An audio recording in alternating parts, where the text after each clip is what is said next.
Welcome to smart education XYZ। आज हम बच्चों कक्षा 12 का राजनीतिक विज्ञान का मॉडल पेपर 4 है उसको हल करेंगे। चलो स्टार्ट करते हैं आज की वीडियो। आज का पहला सवाल लिखा हुआ है, शॉक थेरेपी किस संस्था द्वारा दिया गया था? तो बच्चों इसका आंसर होगा विश्व बैंक के द्वारा दिया गया था। दूसरा सवाल है, maastricht संधि किस संगठन का आधार है? तो बच्चों वो यूरोपीय संघ का आधार है। चीन की साम्यवादी क्रांति कब हुई थी? तो बच्चों अक्टूबर 1949 के अंदर हुई थी। प्रसिद्ध औद्योगिक ब्रांड हुंडई किस देश का है? तो बच्चों ये दक्षिणी कोरिया का है। अगला है, साप्टा संबंधित है? तो बच्चों इसका आंसर होगा शार्क से संबंधित है। विश्व शांति का प्रतीक जैतून की पत्तियां किस अंतरराष्ट्रीय संगठन के प्रतीक चिन्ह में है? तो बच्चों इसका आंसर होगा संयुक्त राष्ट्र संघ। दुनिया में सबसे ज्यादा सशस्त्र संघर्ष कहाँ होते हैं? तो बच्चों ये होंगे अफ्रीका के सहारा मरुस्थल के दक्षिणावर्ती देशों में। धरती के वायुमंडल में निम्न में से जिस गैस की मात्रा में लगातार कमी आ रही है वह गैस कौन सी है? तो बच्चों वो हो जाएगी ओजोन गैस यानी O3। मैकडोनाल्डीकरण वैश्वीकरण के किस प्रभाव का संकेत देता है? तो बच्चों वो हो जाएगा सांस्कृतिक प्रभाव का। अगला सवाल है, 2 जून 2014 को निम्न में से कौन सा नया राज्य बना था? तो बच्चों वो तेलंगाना था। भारत के पहले चुनाव आयुक्त का क्या नाम था? तो बच्चों क्वेश्चन नंबर 11 का आंसर होगा सुकुमार सेन। अगला है, खुली प्रतिस्पर्धा और बाजार मूलक अर्थव्यवस्था के जरिए प्रगति की पक्ष वाली राजनीतिक विचारधारा को क्या कहा जाता है? तो बच्चों उसको दक्षिण पंथ के नाम से जाना जाता है। भारतीय विदेश नीति के जनक किसे कहा गया है? तो बच्चों पंडित जवाहरलाल नेहरू को कहा गया है। चीन के तिब्बत पर नियंत्रण कब हुआ था? यानी चीन ने तिब्बत को अपने नियंत्रण में कौन से सन के अंदर लिया था? तो बच्चों क्वेश्चन नंबर 14 का आंसर होगा 1950 यानी ऑप्शन नंबर सी। अगला सवाल है, लाल बहादुर शास्त्री का निधन कहाँ हुआ था? तो बच्चों वो ताशकंद के अंदर हुआ था। 1967 में चुनाव में दल बदल की नीति से कौन सा जुमला मशहूर हुआ था? तो आया राम गया राम। जम्मू कश्मीर राज्य से अनुच्छेद 370 को कब हटा दिया गया था? तो बच्चों 5 अगस्त 2019 को हटा दिया गया था। भारत में दूसरा पिछड़ा वर्ग आयोग के अध्यक्ष कौन थे? तो बच्चों इसका आंसर होगा BP मंडल, जो इसके क्या थे बच्चों? अध्यक्ष थे। अगला सवाल है बच्चों, दूसरा सवाल है जिसके अंदर टोटल हमें 6 खाली स्थान पूछे जाने वाले हैं। प्रत्येक प्रश्न 1 नंबर का होने वाला है। पहला सवाल है, मालदीव में गणतंत्र बना, यहाँ अध्यक्षतात्मक शासन प्रणाली अपनाई गई थी। तो बच्चों सन कौन सा होगा? 1968 में। भारत की लुक ईस्ट और एक्ट ईस्ट नीति का हिस्सा है। तो बच्चों कौन है? बांग्लादेश है। क्या हो जाएगा बच्चों इसका आंसर? बांग्लादेश। अगला सवाल है, जैविक हथियार संधि पर कितने देशों ने अपने हस्ताक्षर किए थे? तो बच्चों टोटल इन देशों की संख्या है 155। चिल्ले में नामक मूलवासी रहते हैं। तो बच्चों नापुंसे। इसका आंसर होगा बच्चों मापुंसे। अगला सवाल है, पंचवर्षीय योजना में भारी उद्योगों के विकास पर जोर दिया गया है। तो बच्चों दूसरी जो पंचवर्षीय योजना थी उसके अंदर भारी उद्योगों के विकास पर ज़्यादा जोर दिया गया था। सिखों की राजनीतिक शाखा के रूप में 1920 के दशक में दल का गठन किया गया था। तो बच्चों यहाँ पर अकाली दल का गठन किया गया था। क्वेश्चन नंबर 3 है जिसके अंदर टोटल हमें 12 अति लघुत्तरात्मक प्रश्न पूछे जाने वाले हैं। प्रत्येक प्रश्न हमारा 1 नंबर का होने वाला है। तो विश्व में सर्वप्रथम कब और कहां साम्यवादी पार्टी की सरकार लोकतांत्रिक चुनाव के आधार पर बनी थी? तो बच्चों ये हो जाएगा अक्टूबर 2017 नहीं बच्चों 1917 में। और कहां पर था बच्चों? ये सोवियत संघ में यानी अक्टूबर 1917 में सोवियत संघ में। भारत की लुक ईस्ट एक्ट ईस्ट नीति के अंतर्गत कौन कौन से देश आते हैं? तो बच्चों पहला देश होगा हमारा बांग्लादेश, दूसरा हो जाएगा हमारा म्यांमार, और इसके साथ ही बच्चों आसियान के अन्य देश। अगला सवाल है, सुरक्षा का बुनियादी अर्थ क्या है बच्चों? तो इसका अर्थ होता है खतरे से आजादी। अगला है, क्योटो प्रोटोकॉल का लक्ष्य क्या था? तो बच्चों जो क्वेश्चन नंबर हमारा 4 है, इसका मतलब होता है औद्योगिक देशों के लिए ग्रीन हाउस गैसों के उत्पादन को कम करना, यानी औद्योगिक देशों के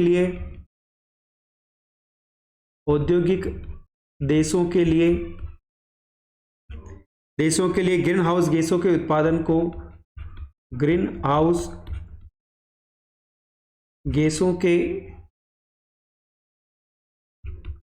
को कम करना। अगला सवाल है वर्ल्ड सोशल फोरम क्या है? तो बच्चों ये वैश्वीकरण का विरोध करने वाले पर्यावरणविदों, युवकों, महिलाओं, कार्यकर्ताओं का एक मंच है। दूसरी पंचवर्षीय योजना के योजनाकार कौन थे? तो जो दूसरी पंचवर्षीय योजना चली थी उसको बनाने वाले कौन थे, यानी योजनाकार का नाम क्या था? तो बच्चों इसका आंसर होगा पीसी महालनोबिस।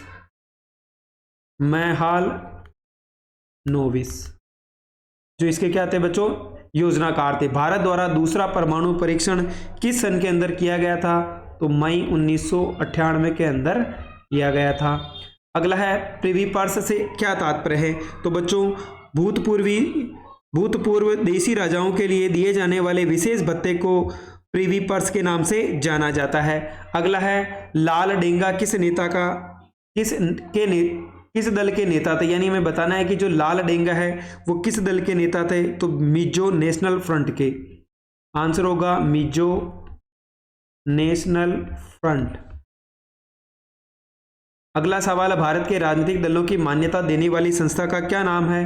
तो बच्चों उसको हम निर्वाचन आयोग के नाम से जानते हैं। तो इसका आंसर होगा निर्वाचन आयोग। वैचारिक प्रतिबद्धता से क्या तात्पर्य है? तो राजनीतिक दलों का आर्थिक तथा राजनीतिक विचारधारा के प्रति प्रतिबद्ध होना। किसी भी दल को स्पष्ट बहुमत प्राप्त नहीं हो तो ऐसे संसद को क्या कहा जाता है? तो बच्चों त्रिशंकु संसद कहा जाता है। त्रिशंकु संसद के नाम से जाना जाता है। तो बच्चों टोटल ये हमारे 12 अति लघुत्तरात्मक प्रश्न थे। इनके आंसर आप यहाँ पर भी नीचे देख सकते हैं। चौथा सवाल है पाकिस्तान में लोकतंत्र के स्थायी न बन पाने के क्या कारण है? तो पाकिस्तान में लोकतंत्र के स्थायी न बन पाने के प्रमुख कारण है यहाँ सेना, धर्मगुरु और भूस्वामी अभिजनों का सामाजिक दबदबा है, भारत के साथ निरंतर तनातनी रहने के कारण सेना समर्थक समूह अधिक मजबूत है, अमेरिका तथा अन्य पश्चिमी देशों ने अपने स्वार्थ के लिए यहाँ सैनिक शासन को बढ़ावा दिया है। अंतर्राष्ट्रीय आणविक ऊर्जा एजेंसी क्या है? तो बच्चों इसका आंसर होगा अंतर्राष्ट्रीय आणविक ऊर्जा एजेंसी परमाणु की ऊर्जा के शांतिपूर्ण उपयोग को बढ़ावा देने तथा सैन्य उद्देश्यों में इसका प्रयोग को रोकने की कोशिश करती है। इसके अधिकारी विश्व की परमाणुक सुविधाओं की जांच करते हैं ताकि नागरिक परमाणु संयंत्रों का इस्तेमाल सैन्य उद्देश्यों के लिए न हो। वर्तमान विश्व में सुरक्षा को खतरा मानने के किन्हीं 2 कारणों का उल्लेख कीजिए। तो हम वर्तमान विश्व में सुरक्षा को खतरा निम्न 2 कारणों से मानते हैं। वर्तमान में विश्व में वैश्विक ताप वृद्धि संपूर्ण मानव जाति के लिए खतरा है। पर्यावरण में तीव्रता से बढ़ रहा प्रदूषण विश्व की सुरक्षा के लिए एक गंभीर खतरा बना हुआ है। अगला सवाल है वैश्विक संपदा की साझी विरासत किसे कहा जाता है? इसकी सुरक्षा के 2 उपाय बताइए। जिन क्षेत्रों का प्रबंधन अंतर्राष्ट्रीय समुदाय द्वारा साझे तौर पर किया जाता है उन्हें वैश्विक संपदा की साझी विरासत या साझी संपदा संसाधन कहा जाता है। सुरक्षा के उपाय, पहला है विश्व की साझी विरासतों का सीमित प्रयोग करना, दूसरा है विश्व की साझी विरासतों के प्रति लोगों में जागरूकता पैदा करनी चाहिए। अगला सवाल है वामपंथी विचारधारा क्या है? तो वामपंथी विचारधारा प्राय वामपंथी विचारधारा में उन लोगों व राजनीतिक दलों को सम्मिलित किया जाता है जो साम्यवादी या समाजवादी, माओवादी व लेनिनवादी विचारधारा के पक्षधर एवं उस पर चलने के लिए कार्यक्रम एवं नीतियां बनाते हैं। 9वां सवाल है निम्नलिखित का सही जोड़ा मिलाइए, यानी हमें इनको मिलाना है। पहला सवाल है इंडियन नेशनल आर्मी, तो बच्चों इसका होगा सुभाष चंद्र बोस। दूसरा है पंचशील सिद्धांत, तो बच्चों ये हो जाएगा भारत और चीन के बीच। बांग्लादेश 1971 हो जाएगा। नाटो क्या हो जाएगा बच्चों? अमेरिका हो जाएगा। जवाहरलाल नेहरू के बाद राजनीतिक उत्तराधिकारी की चुनौती का परीक्षण कीजिए, तो बच्चों जवाहरलाल नेहरू की मृत्यु के बाद कांग्रेस के समक्ष राजनीतिक उत्तराधिकार की चुनौती उपस्थित हुई और लाल बहादुर शास्त्री को नेहरू का उत्तराधिकारी बनाया गया, लेकिन उनकी आकस्मिक मृत्यु के बाद पुनः यह चुनौती उपस्थित हुई। इस चुनौती का सामना एक गुप्त मतदान द्वारा किया गया, जिसमें इंदिरा गांधी ने मोरारजी देसाई को 2/3 बहुमत से पराजित किया था। बिहार आंदोलन क्या था? तो बिहार आंदोलन सन 1974 में जयप्रकाश नारायण के नेतृत्व में चलाया गया। जयप्रकाश जी ने 1975 में बिहार के लोगों को संबोधित करते हुए कहा कि बिहार आंदोलन का उद्देश्य समाज एवं व्यक्ति के सभी पक्षों में एक क्रांतिकारी परिवर्तन लाना है। जयप्रकाश जी ने इसे संपूर्ण क्रांति नाम दिया। ऑपरेशन ब्लू स्टार क्या था? इससे सिख समुदाय की भावनाओं को क्या ठेस पहुंची?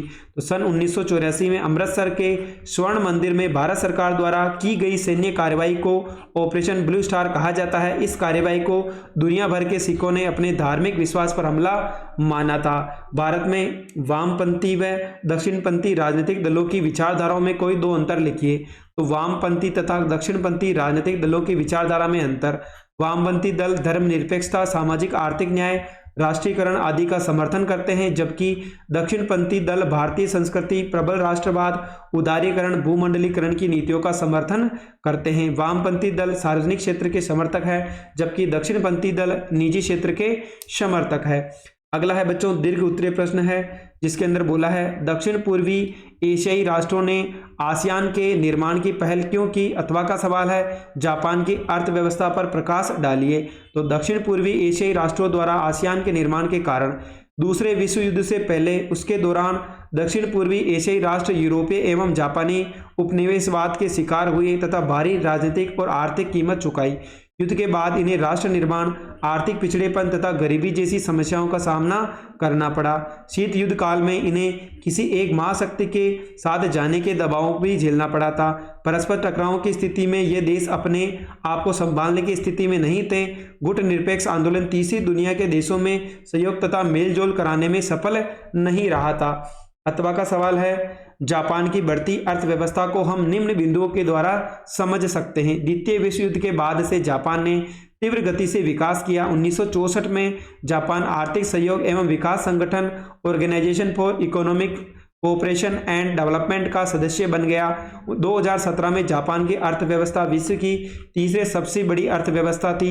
संयुक्त राष्ट्र संघ के बजट में जापान 10% का योगदान करता है, जो कि योगदान के लिहाज से दूसरा सबसे बड़ा देश है। सैन्य व्यय के लिहाज से विश्व में जापान का 7वां स्थान है। संयुक्त राष्ट्र संघ के सिद्धांतों का वर्णन कीजिए। अथवा का सवाल है क्या संयुक्त राष्ट्र अमेरिका प्रभुत्व के खिलाफ संतुलन के रूप में कार्य नहीं कर सकता है? तो क्यों? तो बच्चों संयुक्त राष्ट्र के सिद्धांत, संयुक्त राष्ट्र सभी सदस्यों की प्रभुसत्ता और समानता के सिद्धांत में विश्वास रखता है। सभी राष्ट्र दूसरे राष्ट्रों की अखंडता और राजनीतिक स्वाधीनता का आदर करे। संयुक्त राष्ट्र चार्टर के अनुसार यदि एक कोई कार्रवाई करे तो सभी सदस्य राष्ट्रों को उसकी सहायता करनी चाहिए। सभी राष्ट्र अपने विवादों को शांतिपूर्ण तरीके से निपटाएं। संयुक्त राष्ट्र उन मामलों में हस्तक्षेप नहीं करेगा जो अनिवार्य रूप से किसी राज्य के आंतरिक अधिकार क्षेत्र में आते हैं। अथवा का सवाल था संयुक्त राष्ट्र संघ का अमेरिकी प्रभुत्व के खिलाफ संतुलन के रूप में कार्य कर पाने के प्रमुख कारण निम्नलिखित है। पहला है अमेरिकी अपने वीटो पावर के द्वारा ऐसी किसी भी कदम को रोक सकता है जिससे उसका हित न सधता हो। 1991 के बाद से अमेरिका एकमात्र महाशक्ति बनकर उभरा है जो अपनी आर्थिक और सैन्य ताकत से किसी भी अंतर्राष्ट्रीय संगठन की अनदेखी कर सकता है। अपनी ताकत और निषेधाधिकार के कारण संयुक्त राष्ट्र संघ के महासचिव के चयन में भी अमेरिका की बात बहुत वजन रखती है। 16वां सवाल है पहले आम चुनाव से लेकर अब तक मतदान के तरीकों में क्या क्या बदलाव आए हैं, विस्तार से लिखिए। अगला सवाल है कांग्रेस पार्टी की गठबंधन की प्रकृति ने किस प्रकार कांग्रेस को असाधारण ताकत दी है। तो भारत में पहले आम चुनाव से लेकर अब तक मतदान के बदलते तरीके, प्रत्येक उम्मीदवार के लिए एक मत पेटी रखना। 1952 के पहले आम चुनाव में प्रत्येक उम्मीदवार के नाम व चुनाव चिन्ह की एक मतपेटी रखी गई थी।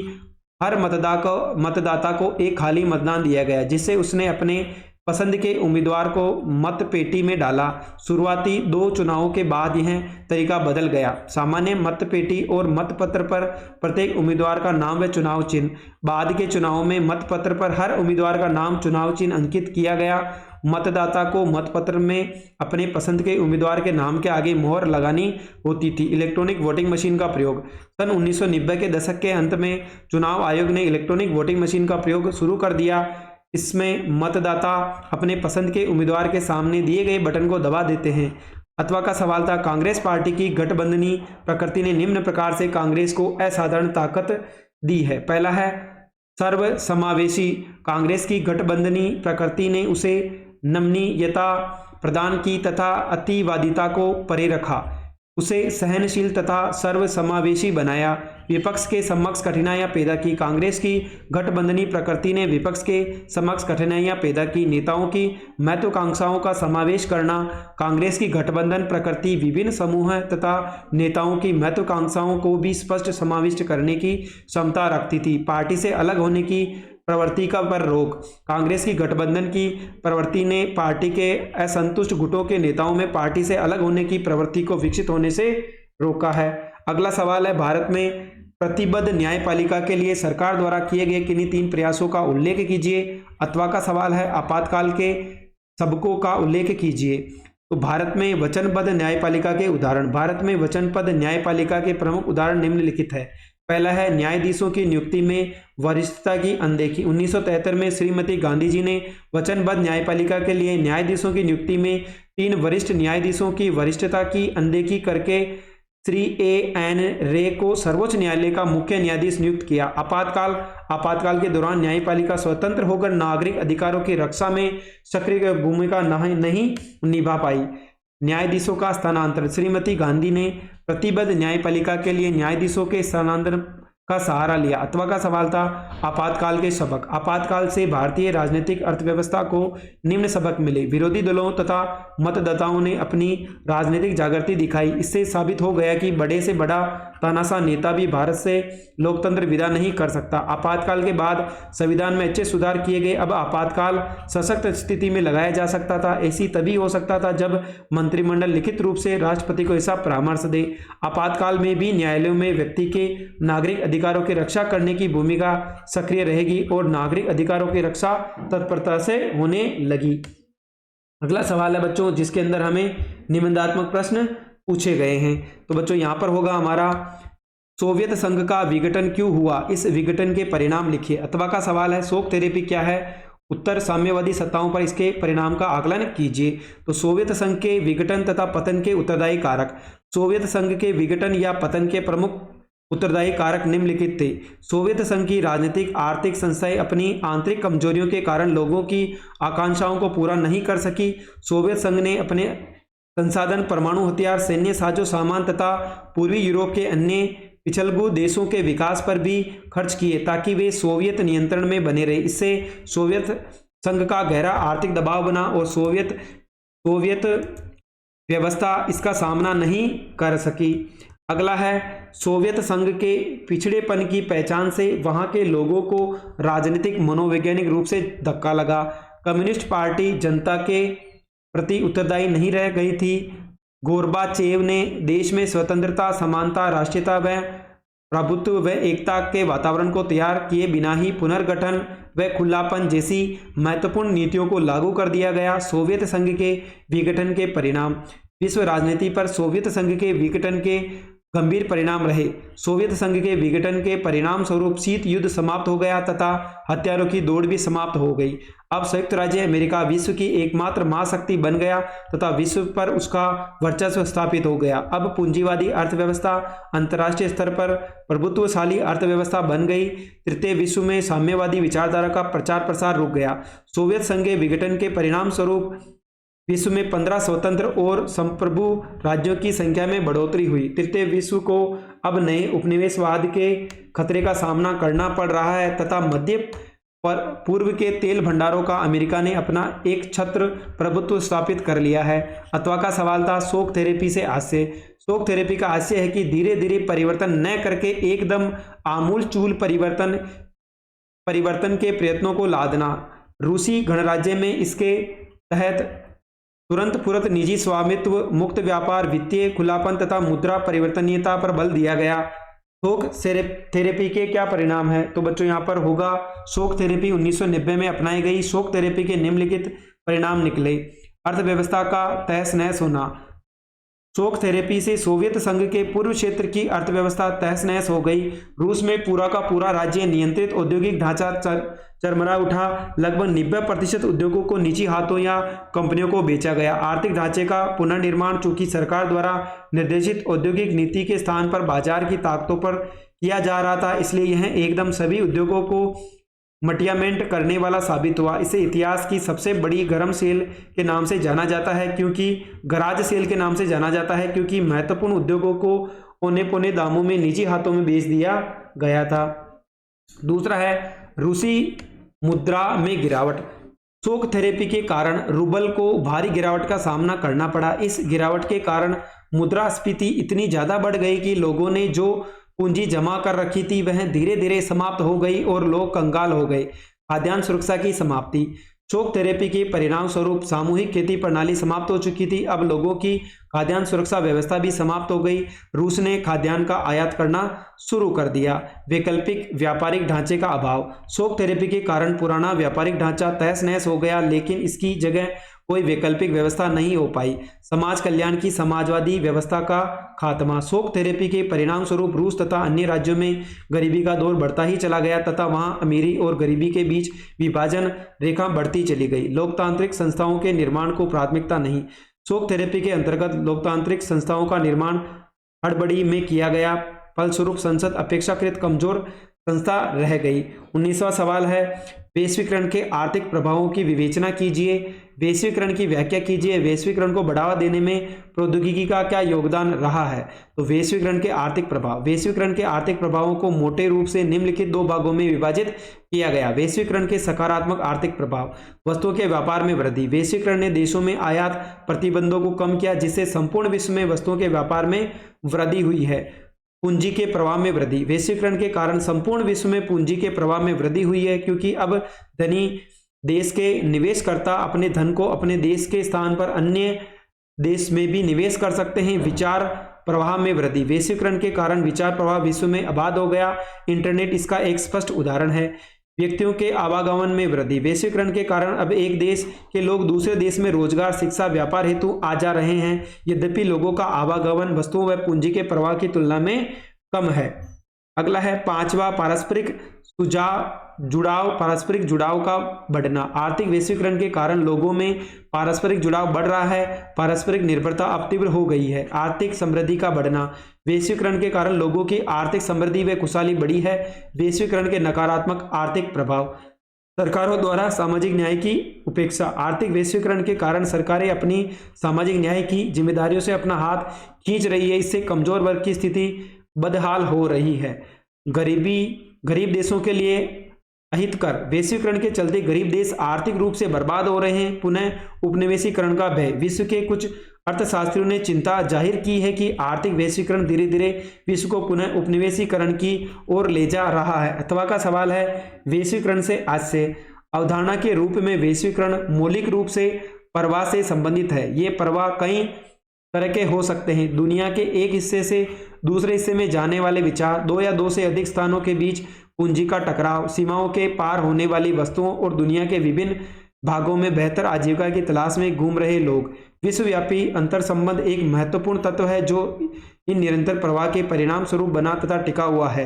वैश्वीकरण को बढ़ावा देने में प्रौद्योगिकी का योगदान। जबकि वैश्वीकरण का कोई एक कारण नहीं है, अपितु प्रौद्योगिकी इसकी एक अपरिहार्य वजह है। इसमें कोई संदेह नहीं है कि हाल ही में वर्षों में टेलीग्राफ, टेलीविजन, माइक्रोचिप के आविष्कार ने दुनिया के विभिन्न हिस्सों के बीच संसार में क्रांति लाई है। अब शुरू में मुद्रण हुआ तो यह राष्ट्रवाद के निर्माण का आधार बना। इसलिए आज हमें यह भी उम्मीद करनी चाहिए कि प्रौद्योगिकी हमारे व्यक्तिगत की नहीं बल्कि हमारे सामाजिक जीवन के बारे में सोचती है। दुनिया के एक हिस्से से दूसरे हिस्से में अधिक आसानी पूर्वक आने जाने के लिए विचारों, पूंजी, वस्तुओं और लोगों की क्षमता को तकनीकी विकास द्वारा बड़े पैमाने पर संभव बनाया है। इन प्रवाहों की गति भिन्न हो सकती है। तो भारत के मानचित्र में निम्नलिखित स्थानों को अंकित करना है।